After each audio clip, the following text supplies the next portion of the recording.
Hello, everyone. Thank you for joining.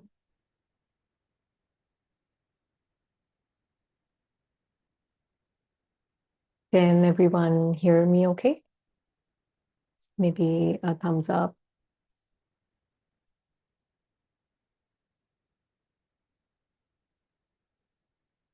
Great, great.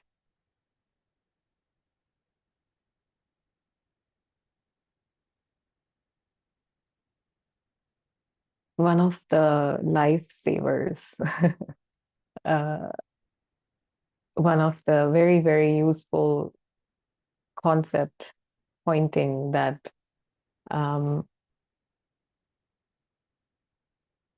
brought a change of focus in my process of seeking when the seeking started, knowing that what I know myself to be, what I know life to be, is just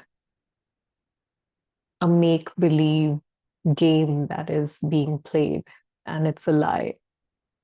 So the knowing that and recognizing that just created a big disillusionment of whatever was being lived as the story of life, which was very much real at the time. And then it triggered or became like a domino effect of where a dismissal of life started. And then the true meaning of life, or what is the truth, sort of became the pinnacle of what the search, what life became about. And inevitably, with that focus, with life's grace, top-down teachings or wisdom teachings, non-duality teachings showed up and pointed that and confirmed in a way what was being seen already, that this is an illusion and it's not the truth.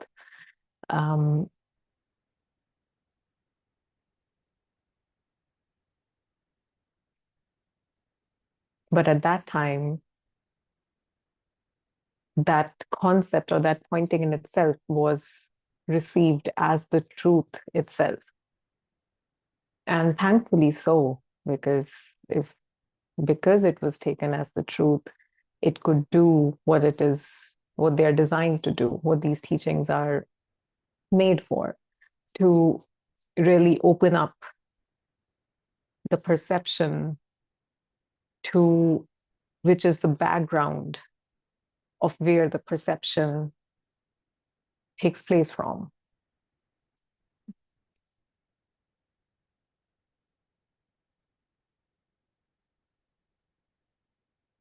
And when that happens, it seems like that this is what life is about.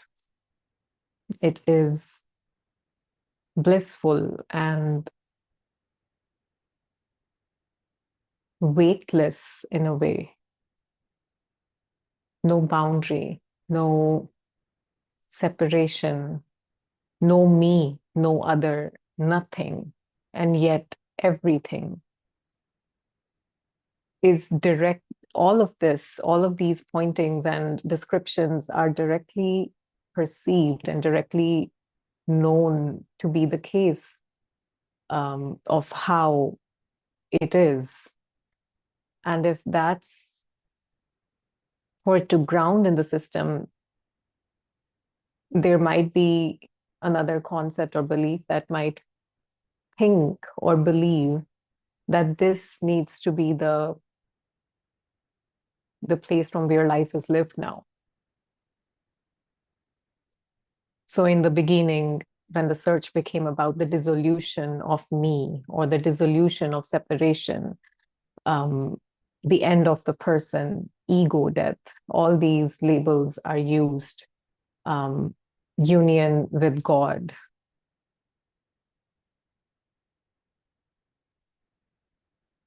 And very accurately, these labels are useful to make this awakening possible.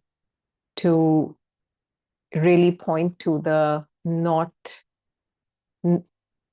or the transience of everything that is not that. And then a subtle reintegration as that opens up to itself as everything that there is, and no two, no other. To this, we can call it awareness, we can call it consciousness. And then the reintegration may happen where in the beginning it was not this, not this, not this. And then that opens up. And then the subtle reintegration of that, this is that, this is that, this is that, this is that happens or may happen.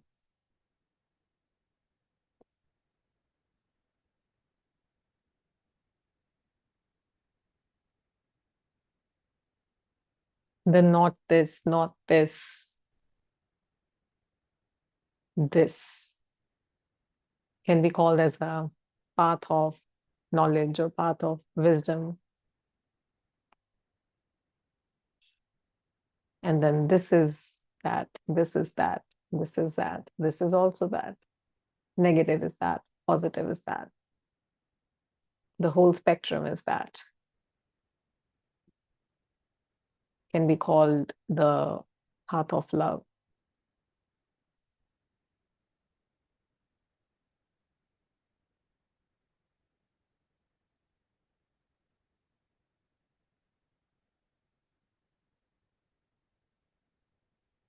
So one of the pointings that were life-changing in a way for me when the seeking was about union and that oneness with what I am really, truly, actually, and then living as that. And every living moment where the person was in the scene, playing out as a character, and if there was a reference point where I felt like the person was experienced as a defeat, a failure, a losing of that pinnacle of oneness, of formlessness. So the concept that came as knight in shining armor and saved me was that, Gurleen, just keep it practical. And I was like, what do you mean? You're not supposed to live as that. That recognition, that opening, that oneness peak experience is nothing but an experience. Unlike every other experience, it comes, it plays out, and it leaves.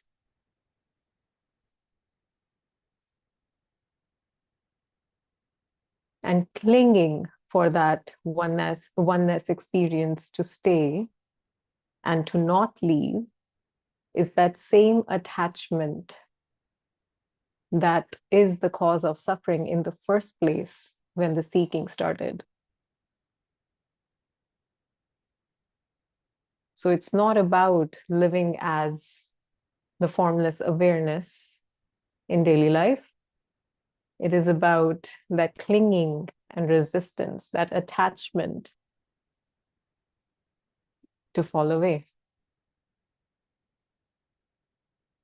So what I'm really looking for is not to live as some spiritual bubble where this body is always within the experience and not the object, not the subject of experience.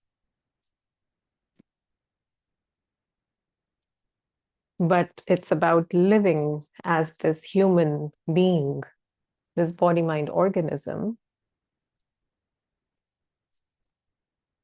but the sense of personal doership and attachment to outcome, as we label it in this teaching, to not arise anymore. And if that doership and attachment were not to arise, then who cares about oneness?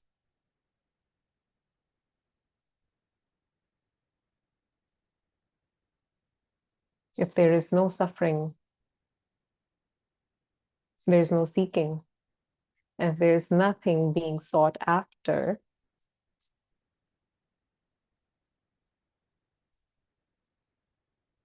then nothing's missing. Oneness being experienced or not being experienced.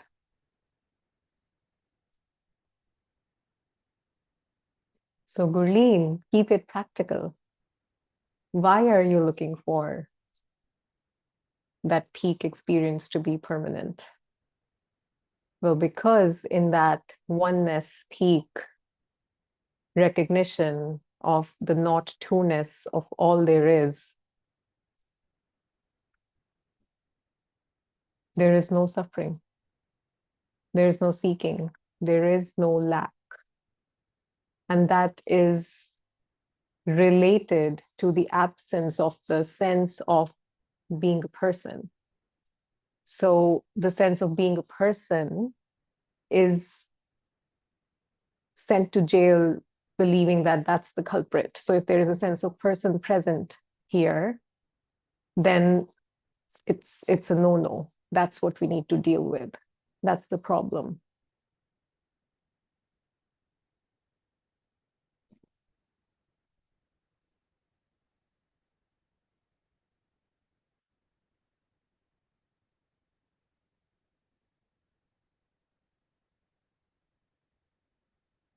And falling upon the understanding or an insight that actually it's not the whole person that is the problem. It's a certain aspect of being a person that creates the suffering, the uncomfortable sense of existence that feels like there's something lacking, something missing, and I need to look for it for me to be not lacking anymore.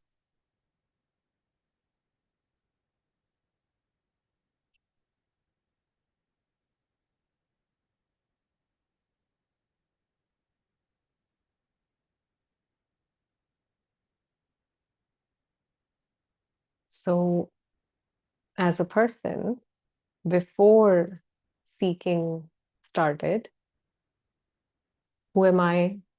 I'm just me, Gurleen. I'm a woman. I am an Indian woman. I will have 6, 7, 10, 15, 20 other description statements added to that description as a personality, as a social status, financial status, family status.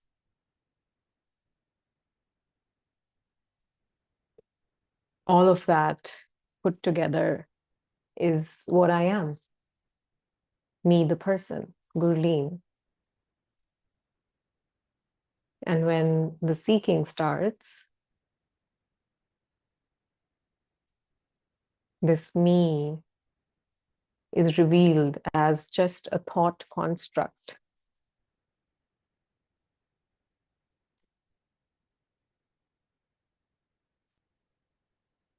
Just a bunch of narratives believed strongly enough that it can morph into a sense of subject.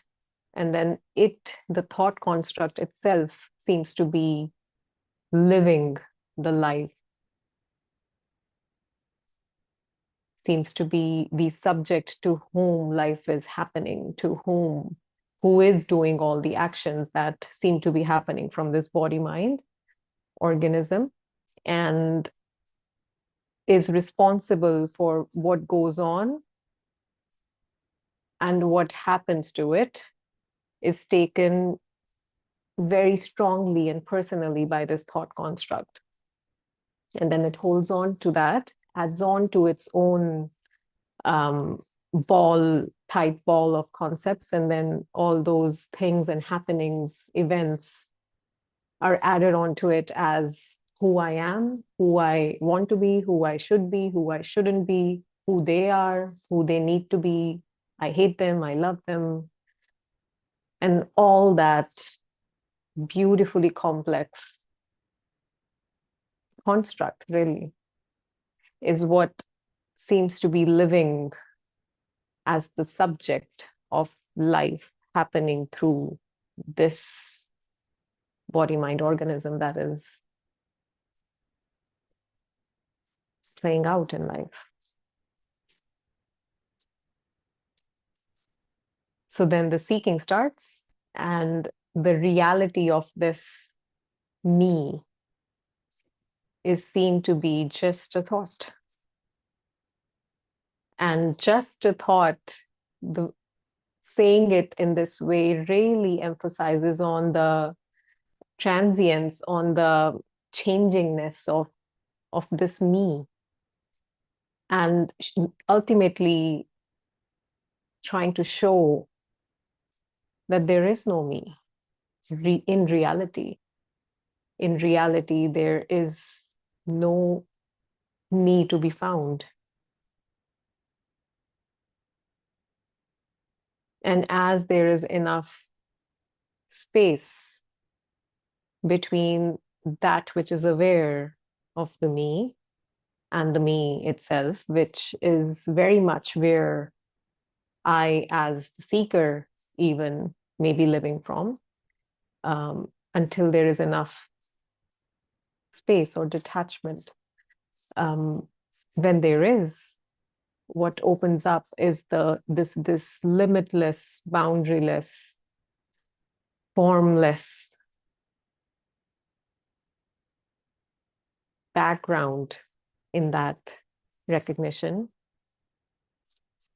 This background within which not just this me construct, but everything else that is perceived and related to this me construct it opens up, it reveals itself as the very subject of experience. It is revealed as the experiencer and the experiencing. So it is clear in that recognition. It can be confirmed in one's own direct experience that there is no two, there is no subject, there is no object, there's just experiencing going on by itself, impersonally. There is no person anywhere to be found.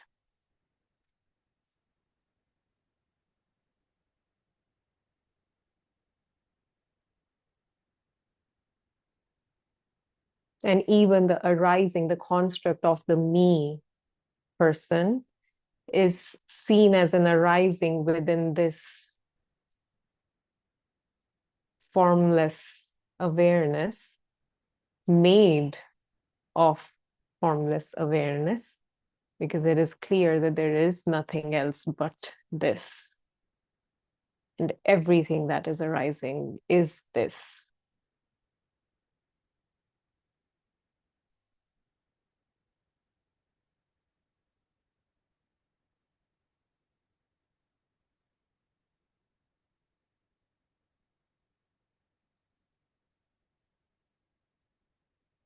So when the seeking is going on, and if an awakening has happened in the process,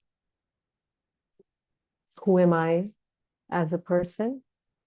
Well, in that phase of seeking, if that question is asked,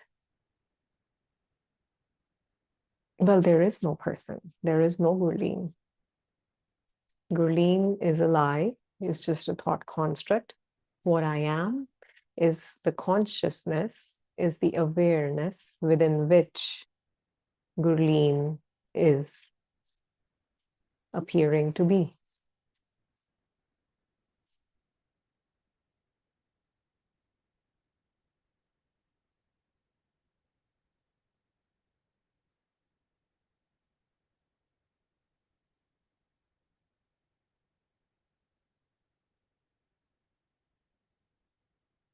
And it seems like, even in experience, that it's done. The seeking is over.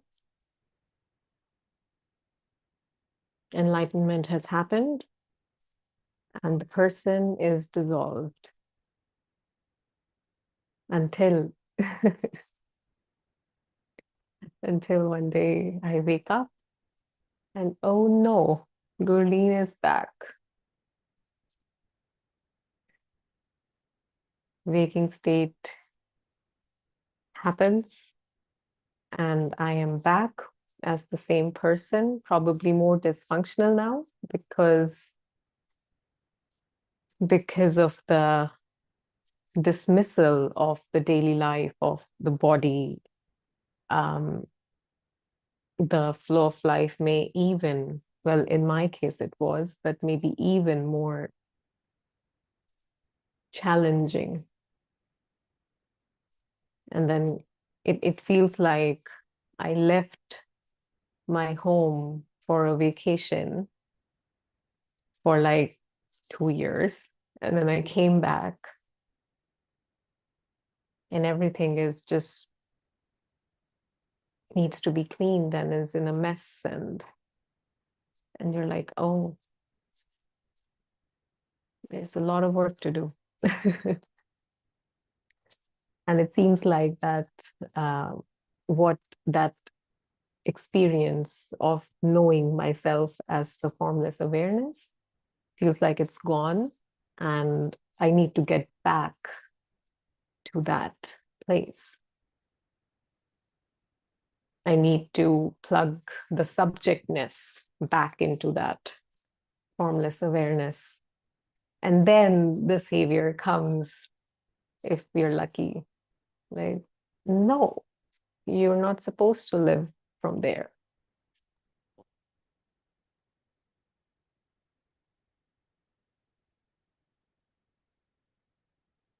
It is not, if we talk linearly, it is not a step back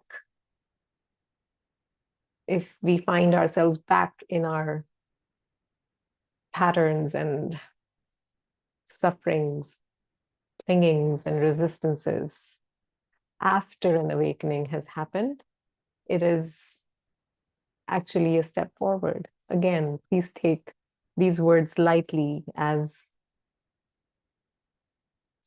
using language to express the process will always be limited. And as we explore this together, take the words lightly if possible, and let them land in whatever way they do in your system without really holding on to them.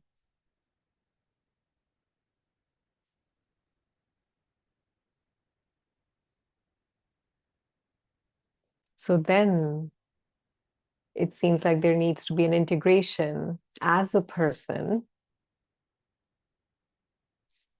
connected to its source. So me as Gurleen, as this human being, body, mind, organism, that's what I am as a person, with a very complex and intricate system of thoughts, emotions, feelings, physical attributes. And now what has changed is that now I'm just not that me construct, that which was the case before the seeking started. And I'm not just the formless awareness, which was the case when the awakening had happened. Now it is seen that they both were the two ends of a experiential spectrum as a human being. What can open up as an experience for a human being? But now an integration version would be that I am a human being, a body, mind, organism called Gurleen, connected to her source, which is the formless awareness. 。 . 。 . 。 . 。 . . . . . . . . . . . . . . . . . . . . . . . . . . . 。 . . . . . . . 。 . . . . 。 . . . . . . 。 . 。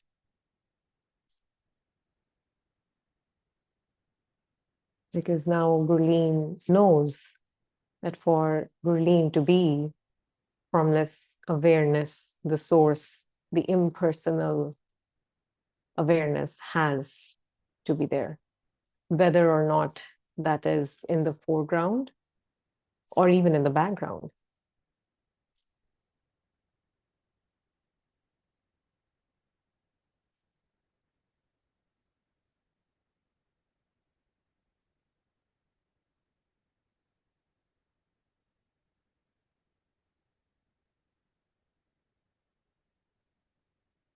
And for that integration to take place, it becomes very important to discard the concepts that were the very um, facilitators of the awakening experience.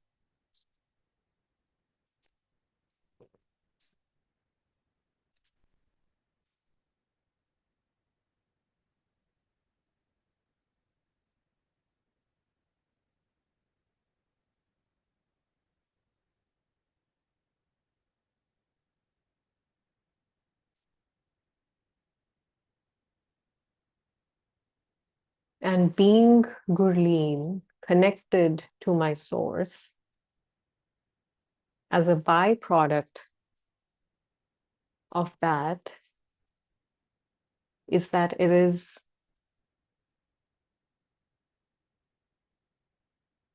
just doesn't make sense to take life personally anymore.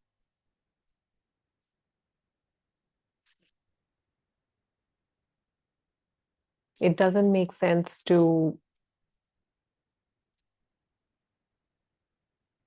relate with the flow of life as if I, Gurleen, is the doer, or anybody or the other, whomever I am in relationship with, as a stranger, as a colleague, as a friend, as a partner, the daughter, sister, whatever capacity I may be relating with the other.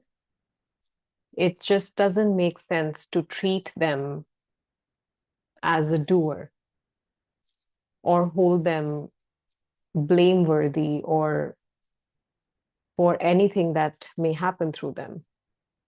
Being connected to my source means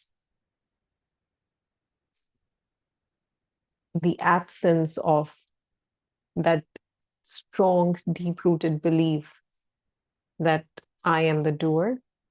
So the outcome of anything that happens through me, I am held responsible for that, and I am responsible for that. And it is absence of the belief that whatever happens through the other is their doing.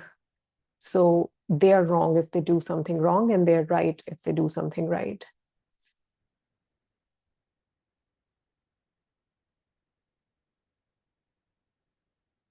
It doesn't make sense to relate to the flow of life in a way that it needs to be a certain way for me to be okay. Because me now is connected to the source of my existence, and there is nothing that can add to me, and there's nothing that can be taken away from me that affects my existence, because now experientially I am connected to the source of my existence. So it doesn't make sense to cling to anything that feels good as a circumstance, as a relationship, as an event, as a thought, as an emotion, as a feeling. And it doesn't make sense to resist what doesn't feel good.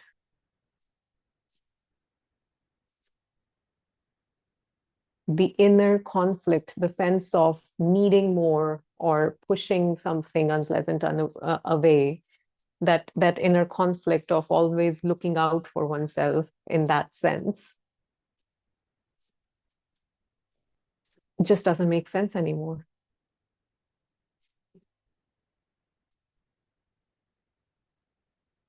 And initially, we may even use language in a way that um, in the way to express non-doership or to express absence of clinging and absence of resistance. And it helps. But at a certain point, nobody needs to know. We can speak the same way, we can be the same way, and yet internally, something is completely different. Something is just simple, simply relating to life as it is, simply responding as they are designed, as a construct within that. And all of that play that goes on of me and the other is related to impersonally, lightly, playfully.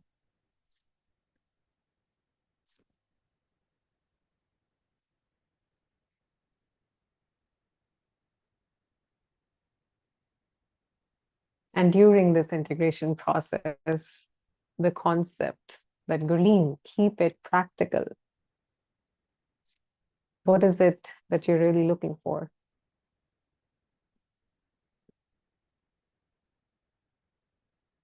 Can really bring us back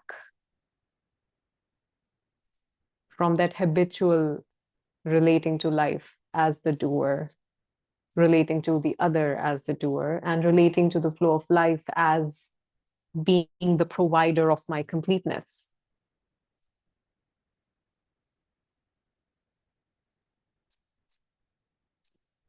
And then coming back to the recognition, if it can be reminded within the system that what I'm really looking for is end of suffering. What I'm really looking for is the end of the attitude of personal doership and attachment to outcome. It's just so beautiful how a particular arising, a particular mechanism that really is the suffering mechanism, is just labeled so wonderfully for us to just take that, if it lands in our system, and then just check in within our own inner, outer, daily experience that where does it lie? What does it mean? What is personal doership? What is attachment to outcome? Where is that playing in my life, in me? Not to really fix it or change it or then get attached to the idea that that needs to be absent or that needs to be fixed, because that is more doership, because that attitude will come from a place that may believe that, oh, I can change suffering. But just if there is enough interest in the system, enough curiosity, then we can really come back with this label and really check in within ourselves. Well, it's interesting to find that, oh, wow, I'm still relating here in this relationship from a place of blame. And blame means that I'm relating to other as the doer. Well, there it is.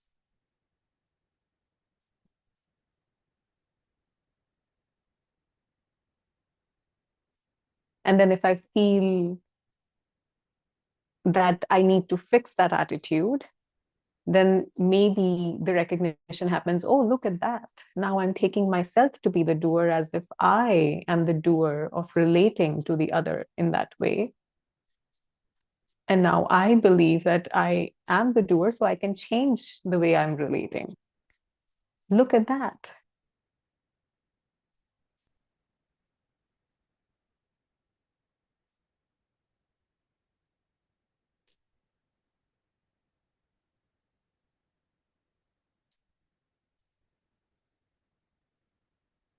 And it's liberating to just be aware of all our patterns, not as a doing, not as an active mission where I am sitting 2 hours a day and just trying to be aware of whatever is there, but just there is enough space in the system that going about in daily life, it just is evident. Oh, wow, I judged there.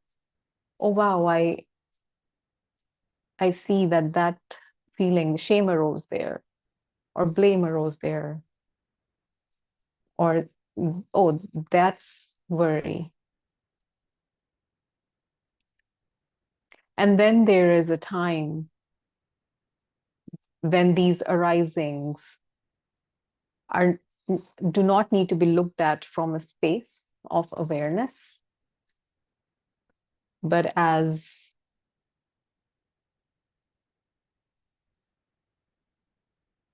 they may be processed and felt into the very suffering that they are, into the very sense of lack, sense of uncomfortableness that they are.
It's how Ramana said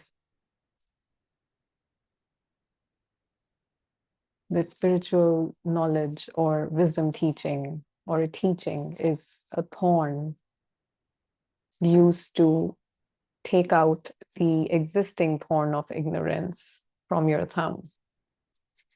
And when the thorn of ignorance is out of your thumb, make sure to throw the horn of the spiritual wisdom away also. Throw both the thorns away.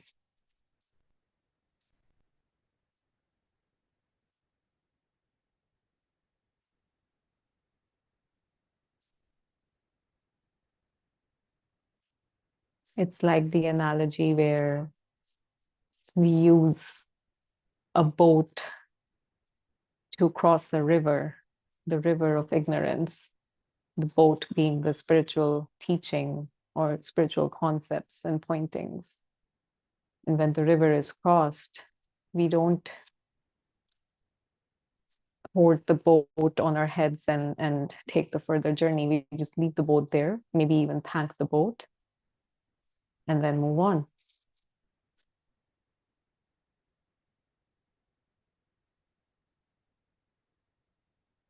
This is what the statement, kill the Buddha, kill the Buddha when you see him, would mean in this context.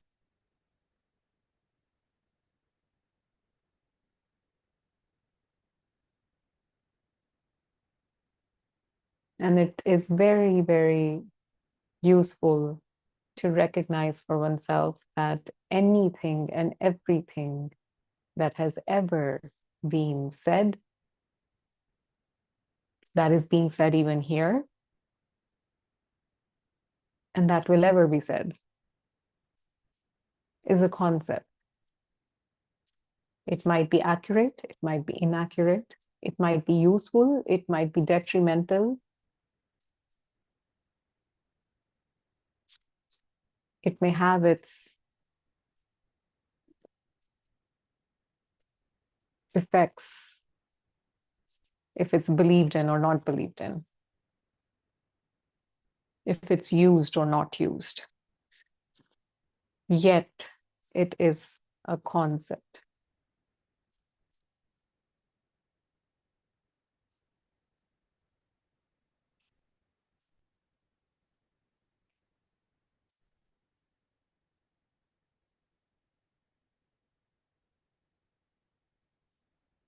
Coming from this insight, this understanding can really be useful in reevaluating what we hold as important, what we hold as not good, what we hold as good, what we hold as absolutely necessary, and just being able to see all of those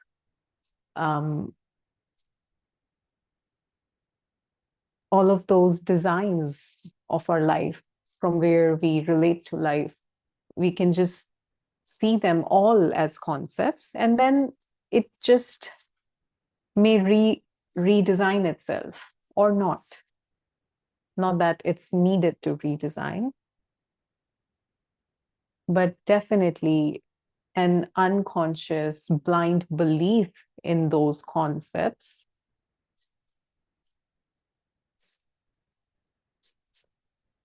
is the very suffering that we are seeking the end of. So if it becomes of interest, where I can relate to my beliefs, my absolute concepts that I take as absolute, and it's like, oh, it has to be like that for me. And then if I can just look at that, well, that's a concept strongly believed in. And that already creates a space where consciously it can still be held on to as very important, but not as absolute anymore.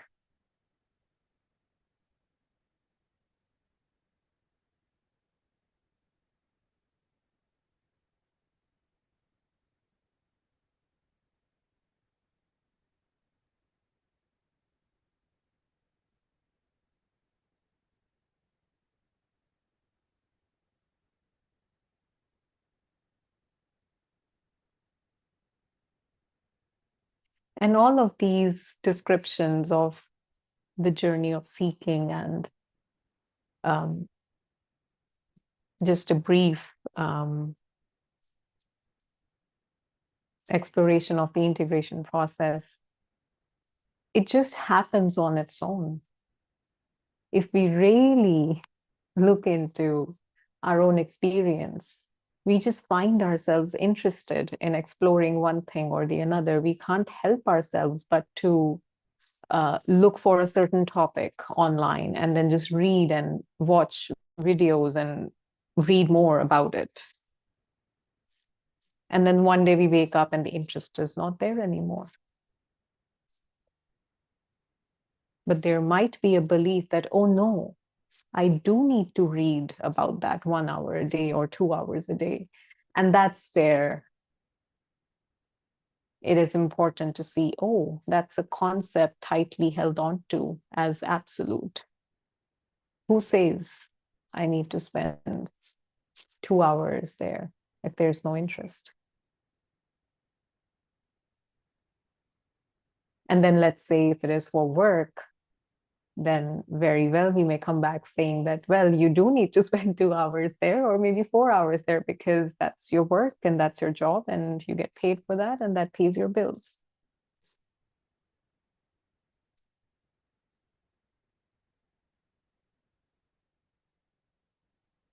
And then we do it or not. And then there might even be an evaluation of, do I want to do something for a job that is of interest, knowing that even interest comes and goes, or not.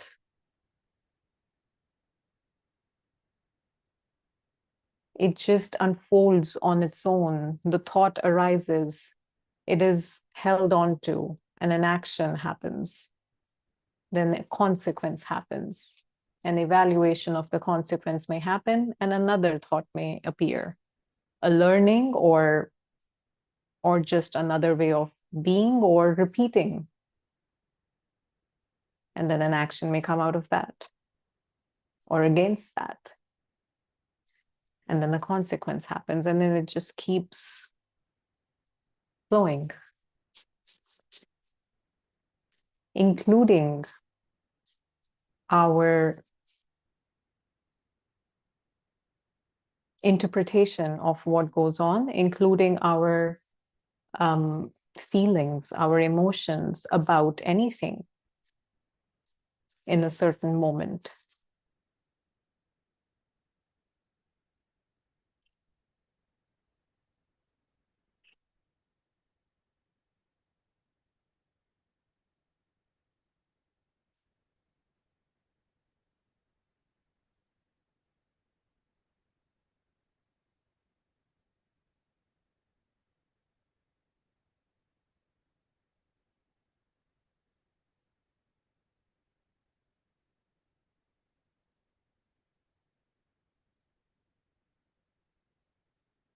So then what to do?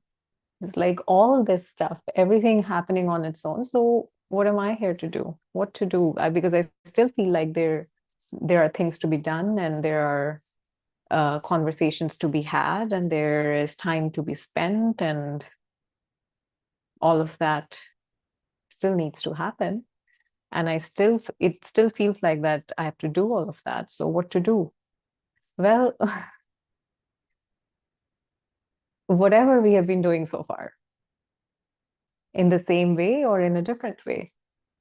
All of these discussions and information and concepts may or may not land in our system, may or may not update our design, our structure. And that's not our duty to change our system. We are the way we are in this moment, in every moment. And as what we are in this moment, whatever we are designed to think, believe, do, that's all we do. And it may have a good outcome, it may have a bad outcome. And now with this concept, this teaching, there is an understanding, hopefully, that the flow of life is an impersonal happening, not anybody's doing. And whatever the outcomes may be, good or bad for myself or the other, in other words, whether it's pleasure or pain, is not a decider or a provider of my completeness. That's not where my end of suffering lies. That's not where what I'm seeking for is to be found. And with that, even intellectual understanding, the weight of that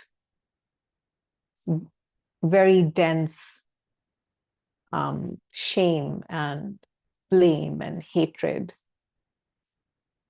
that sense of responsibility to not be a failure or to be a success in whatever terms, is somehow starting to relieve itself.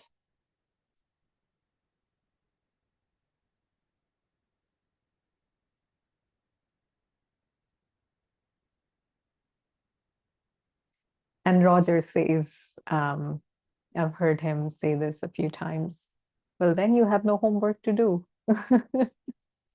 You're off duty. And not that you're off duty this moment, we have always been off duty, believing that we are on duty.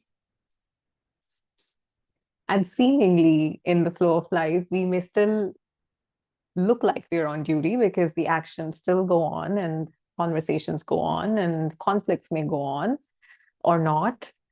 And yet this understanding somehow points out that I'm off duty. And so is the other. Nobody's in charge. And then we can say God is in charge. Then who is God? What is God? God is not some entity sitting somewhere controlling everything and taking the pleasure out of it just for the sake of enjoying whatever is going on. God is the very source of my existence. God is labeled as that in which I, as the integrated human being, in the process of awakening, in the process of seeking, a connection to the very source of my existence, out of which I am appearing, that can be labeled as God. Or if that, the source of my existence is apparently also coming from a source, who knows, then the very beginning, the very source of all there is can be labeled as God. And in a way, we can say that life is in charge. Not that life is a doer, but life is just flowing as it will impersonally, which is just one way, which has always been one way, is exactly this way, and then will be one way. What that way will be will unfold in time for me, including my clinging or resistance to it, or absence of clinging and resistance to it. We shall find out.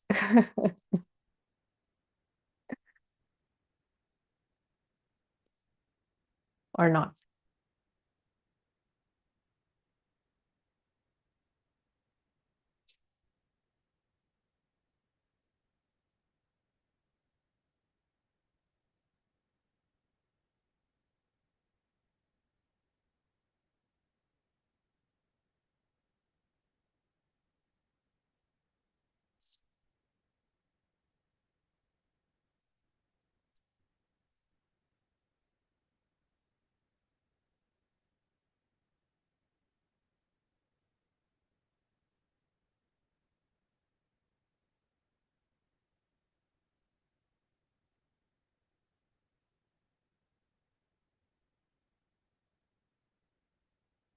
Let's open up the space for any comments, sharing, conversation, questions, and let's see where it goes.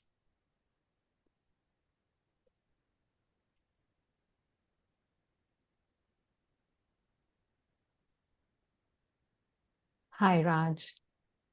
Hi. How are you? Fine, and you? Very well, thank you. So, you have never discussed the purpose of creation.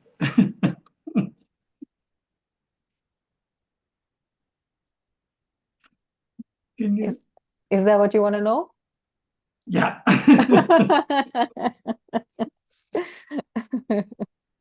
To this, I would, that your reminds your me of, views, your views are it. I mean, your views, but you maybe you don't know, but still you have your concept on it. Your concept on it. Yeah. thank you. Well, what comes to me with that label of the purpose of creation is Ramesh Balsekar's pointing, or his concept, where he said that a painted object can never know the will or the purpose of the painter subject Like, what was the purpose of creating that painted object the way it was and with the color that it was and the whole portrait? Why it was like that, the painted object cannot know. What is amazing is that these painted objects have the thinking capability, the intellect, the complex design that they are painted with. So then they can, in the painting, ask that, why am I made this way? Why is this made this way? So that's part of the painting. But it would not be possible to know the purpose of creation. What is the purpose of my life also is a little subset of that purpose of creation, exploration extravaganza. So we may want to know why this world or this manifestation was created, and why not is what my concept is. Like, why not? Because generally, only when I'm suffering is when I'm concerned about why this was created. When I'm not suffering, the why doesn't arise. And that's why the answer to that why is why not. Because the answer to the why not will definitely be a limited, restricted mechanism that needs to be looked at.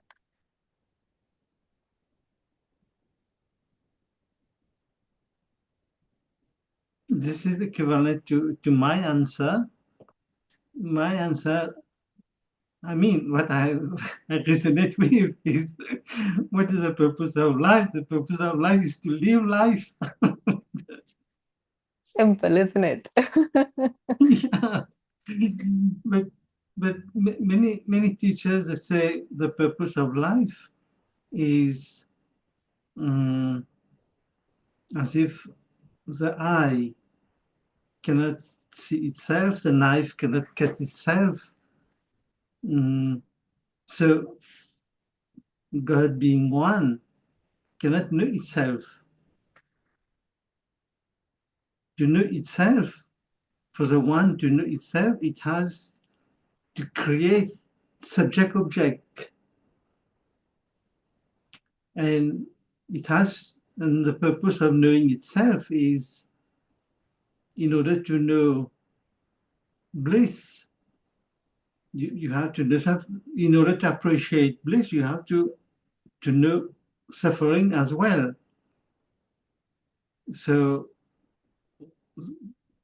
the pairs of opposite always go together. One can exist only relative to the other.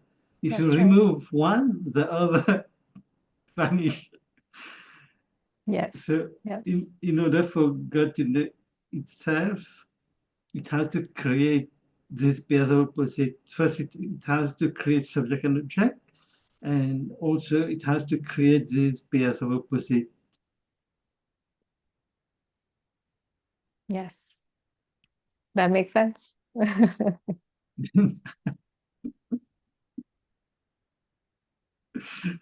Okay, thank you.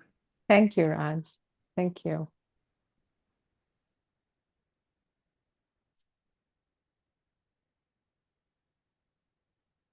Ranko. Hi, Colleen. Hello, Ranko. How are you? I'm fine. And you? Very good. Thank you. Great. Yeah, what comes to mind is this concept, life is an illusion. And for me, and I see that many people have difficulty with that concept, because usually when they hear about this concept for the first time, they think that this life, this reality is something which is a fraud, which is not real, but there is some other reality. Some other experience which is real, which is absolute.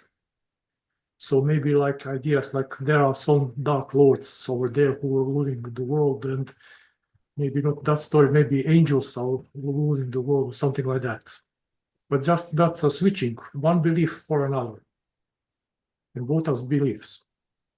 And the problem is that it will perpetuate seeking. So you'll find yourself in another story.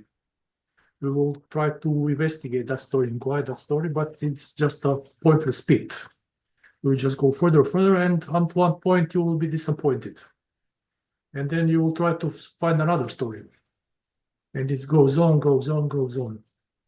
So probably there is a certain point of total disillusionment when maybe we can see that this experience is just like a color in the canvas of consciousness. So only there is this consciousness, and experience is just happening there, nothing else. So how is that helpful? How that helps us? Because when you wake up in the morning, like in your everyday life, then you can see maybe some worry can arise. How will I do that? What will happen today? But when you see that there is just experience will come up, no matter what your attitude is to this experience, then you can see that this worry is really futile. And even your subjectivity to this worry, what will happen to me, is also futile. So there is really no worry. It's much easier to go into your everyday life. You just wake up and experience is there, and you're just flowing. You just have to be really attentive to see what are the guidelines. And guidelines is your internal system. Your feeling, your inner feeling, your even your conditioning is your guideline. And that's it. That's it. Nothing else.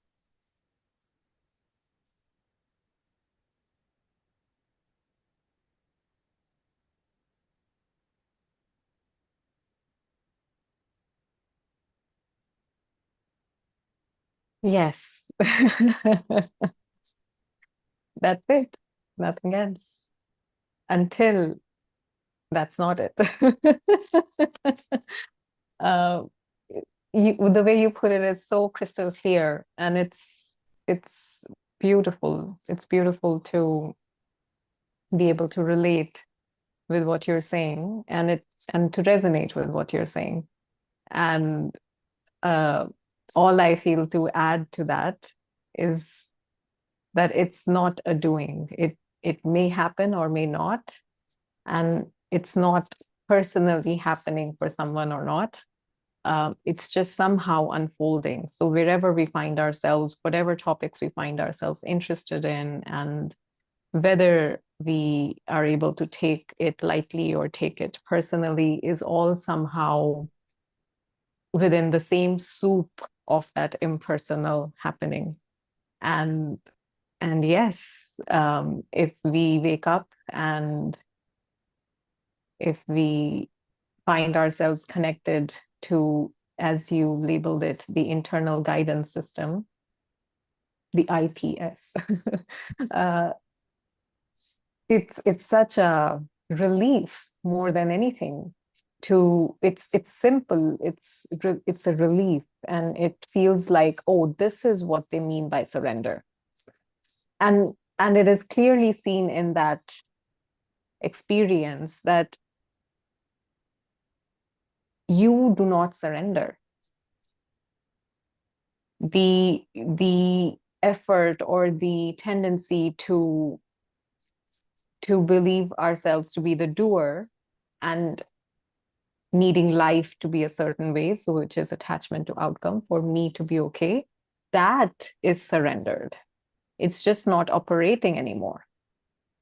It's absence from it's just absent in experience.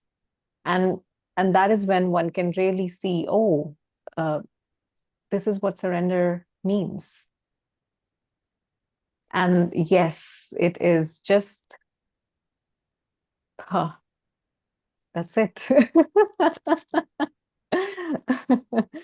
Truth or no truth, but yeah, it doesn't matter. Yeah. For me, it seems like this is always the first step, to really understand that all these concepts are just beliefs. That's crucial. Otherwise, you will just put some other belief in that concept. You will use same concept with different belief, and just you will perpetuate. perpetuate endlessly. Yes, the clinging and the resistance Yeah.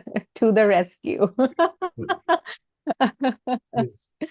Until it is recognized that, oh, the clinging and the resistance is not to rescue, but needs to be rescued. The knight in shining armor. Yes. Let's just cut his throat and be done with it.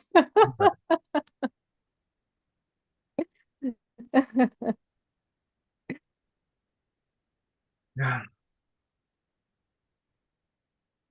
Thank you for sharing. Thank you, Ranko. You always bring such a beautiful perspective to whatever we talk about. It's a joy to have you.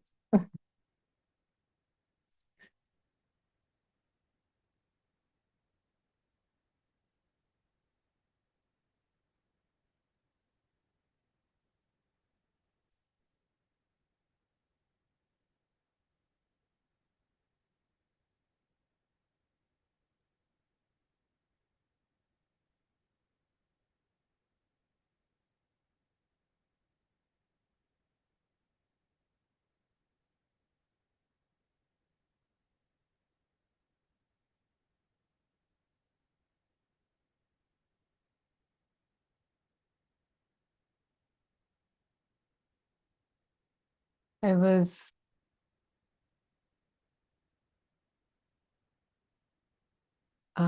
writing the name for, I think it was last Sunday Satsang or the previous one. I'm not exactly sure which one it was, but the name included it's okay to lose.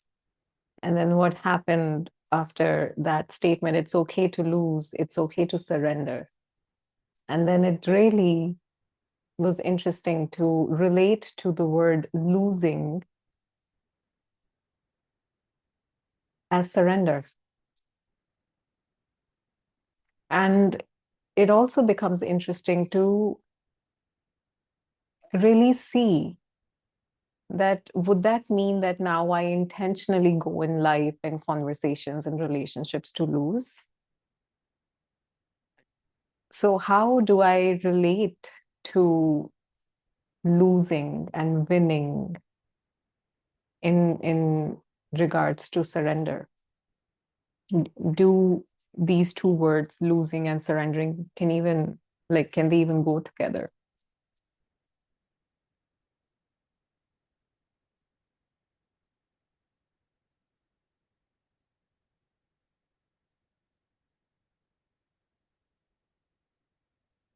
It's okay to lose.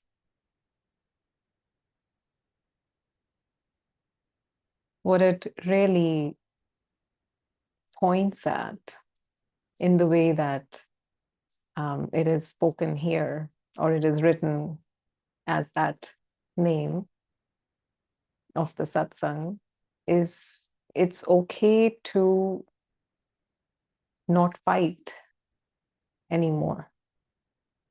It's okay to stop trying to win in figuring out who we are, in figuring out our inner explorations. Maybe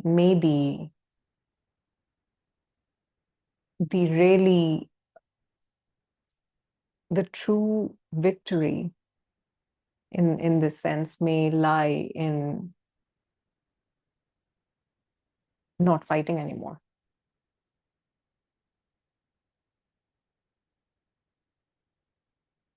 And that doesn't mean if I have a bruise or a cut, I don't go see a doctor or I don't put a Band-Aid on it, practically speaking. What it implies is if I have an arising, let's say I am just doing something and worry arises, that, oh, how will it be done in such a short time, and whatever the narrative may be. And rather, what happens is that when we are active seekers, when life has really made seeking and end of seeking the priority for us, as soon as something arises, there is, on top of that arising, the conceptual knowledge takes over, where, oh, you're worrying, this is suffering, blah, blah, blah. And the whole spiritual gymnastics may start. We may start breath work, we may start chanting. And at certain point, that is helpful. That is very, very useful. But at another point, as Ranko said, the internal guidance system, if the inner guru is somehow accessible, maybe it might be okay to let the worry arise, plain and simple, without any other gymnastics to manipulate it or change it or fix it. And in that sense, maybe it's okay to lose our grip,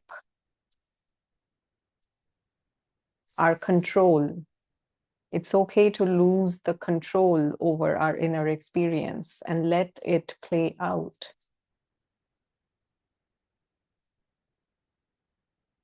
If that can happen, that already is the evidence that the attachment to outcome is weakened, is just not there. Because my happiness is not in the fixing of that worry. My happiness is in the connection to the very source of me, that I am truly. And it's not even an active thinking that goes on in that moment, that, oh, worry is here. Oh, but I'm connected to me, the source of myself. So, oh, I don't need to do anything with the worry. All of that is just absent. So it's okay to lose basically means loss of involvement.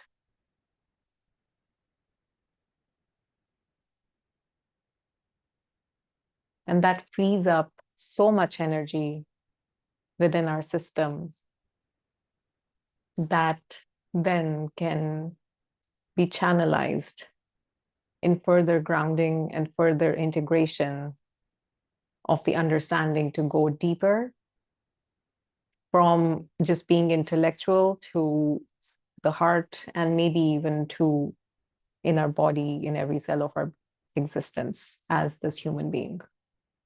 And inevitably, and that's why it's so beautiful when Roger points out that the attitude of non-doership and non-attachment to outcome is not the presence of a belief or an attitude that I'm not the doer and that my happiness is not to be found in the outcome. These concepts are only useful until there is an attitude of doership and attachment to outcome in the system. But the attitude of non-doership and non-attachment, which can also be changed as the end of suffering or end of seeking, it is just the absence of the misunderstanding. It's the absence of suffering. It's the absence of personal doership and attachment to outcome. It's the absence of seeking. It's not a presence of something. It's just the absence, the loss. So it's okay to lose internal chatter. It's okay to lose the inner involvement into everything that arises. Even though if the arising may be of a suffering mechanism, it might be shame or blame or worry or expectations. Even if they are of the suffering kind, there still might be just a loss of involvement in it. And that already is the antidote to the arising, to the suffering, to the existing suffering system that is still in there.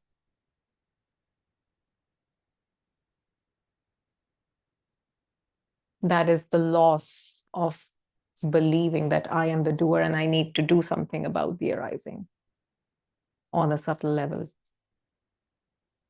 So it's okay to lose, it's okay to surrender.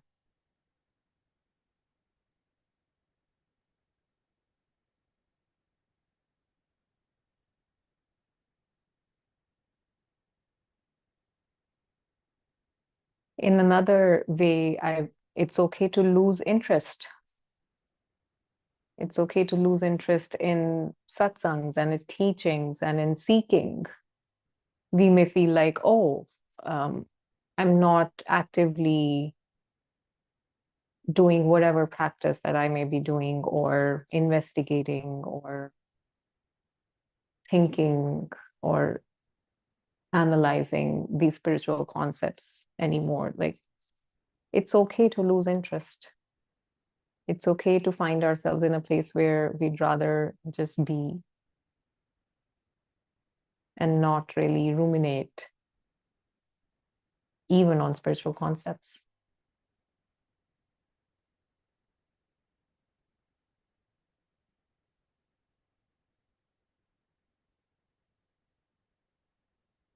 And this ties back to our discussion on relating to our beliefs as concepts, because it's okay for whatever is to be, even though it may feel detrimental.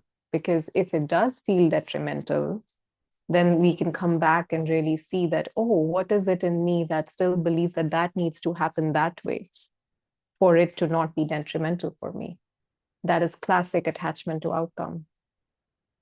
And then when we get to see that, then we can really bring that feeling that something would go wrong if it doesn't go this way, or something would go right only if it goes this way. And then we can step back and really look at that conditional concept as a concept. And then maybe there is room for navigation that, oh, it may still not be pleasant if it doesn't go that way, but I'm okay. I'll be okay. I am. So it's okay to lose interest in things being a certain way.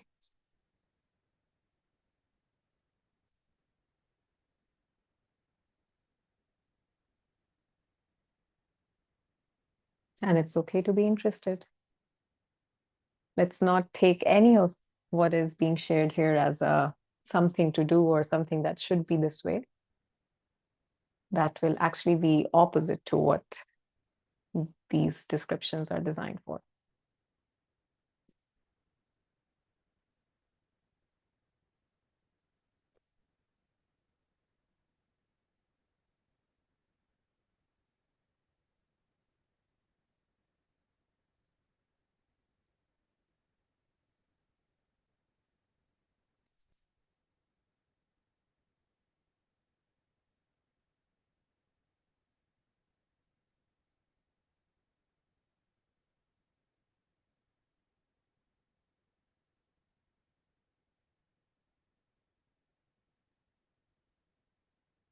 Thank you for joining, everyone. Until next Sunday, I love you all.